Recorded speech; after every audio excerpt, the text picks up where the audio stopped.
I never thought I'd be the kind of person to use legal loopholes or technicalities to get revenge on someone.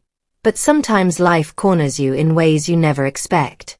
For most of my career, I kept my head down, did my job, and believed that good work would eventually be rewarded. That was the story I told myself when I stayed late while my boss slipped out early. That was the story I told myself when I fixed mistakes he made, but then listened to him present my solutions in meetings like they were his brilliant ideas.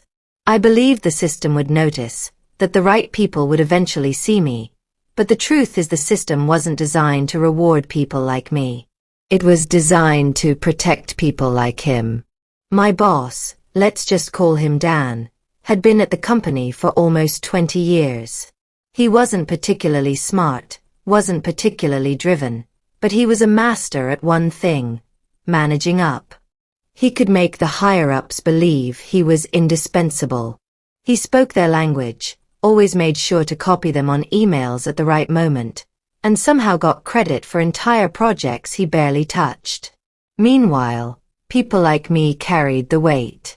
I kept the books clean, handled the audits, and made sure every compliance document was filed properly. I was basically the safety net holding the company together while Dan strutted around pretending he was some visionary leader. Things boiled over about a year ago. I had been promised a promotion twice, both times with vague assurances like, just be patient, or your time will come. I worked through holidays, missed family events, and genuinely believed I was next in line for a director role. When the opening finally came, Dan brought in some guy from outside the company. A friend of his from a golf league, no less. He smiled at me in the break room and said, "I need someone I can really trust in that role." Like I hadn't been holding the company together for the past 7 years. That moment broke something in me. At first, I thought about quitting. I even updated my resume and took a couple of interviews. But the more I thought about it, the angrier I got. Why should I walk away when I'd built so much here? Why should I be the one to uproot my life while he continued to coast on lies? That's when the idea of getting even started to creep into my mind. Not petty revenge, not sabotaging work, but something bigger. Something that would expose just how careless and incompetent he really was. The opportunity came almost by accident. I was reviewing our insurance policy for a routine renewal. Most people glaze over at that kind of paperwork, but I've always been meticulous. Buried in the fine print was a clause about corporate liability tied to misrepresentation of safety procedures. Essentially, if the company falsely certified certain safety measures, the policy wouldn't pay out in the event of an incident. Instead, the liability would fall directly on the executives who signed off. Now here's the kicker. Every year, Dan signed that paperwork. Not me, not the COO, not anyone else. He signed it because he wanted the glory of leading compliance, even though he never read a word.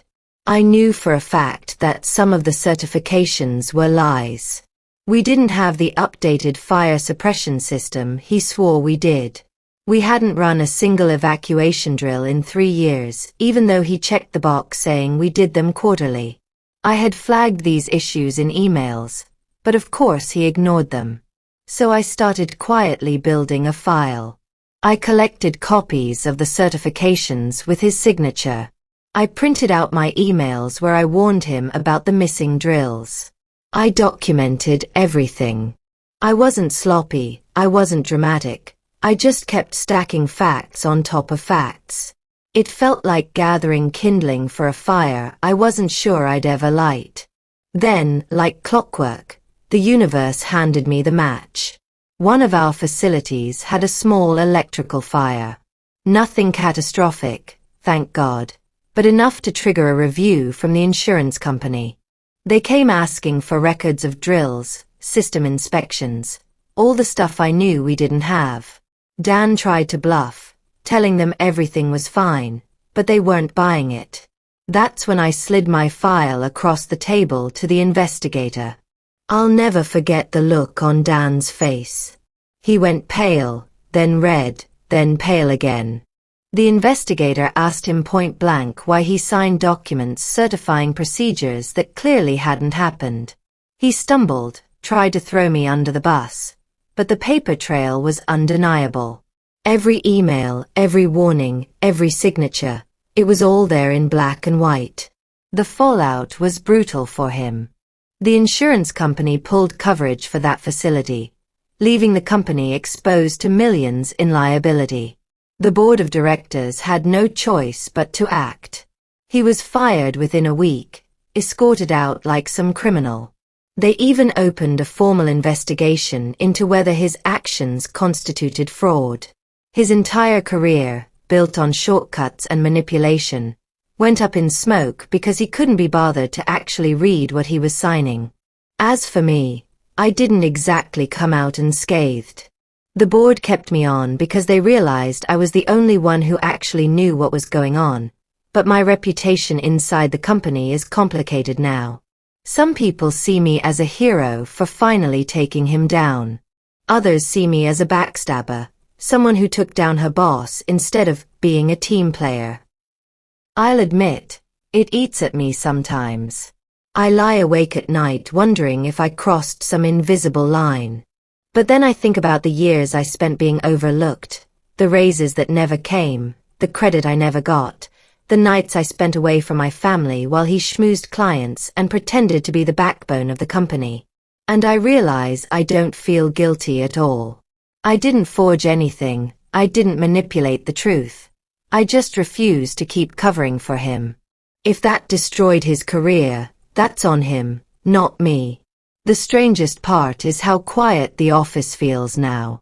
There's no bluster, no fake charisma, no endless stream of buzzwords. Just work that needs doing, and people slowly realizing they can trust me. Sometimes I catch myself waiting for someone to pull me aside and say I went too far. But nobody does. Life just goes on. I'm not sure where my career goes from here. Part of me wants to leave and start fresh, free of the baggage.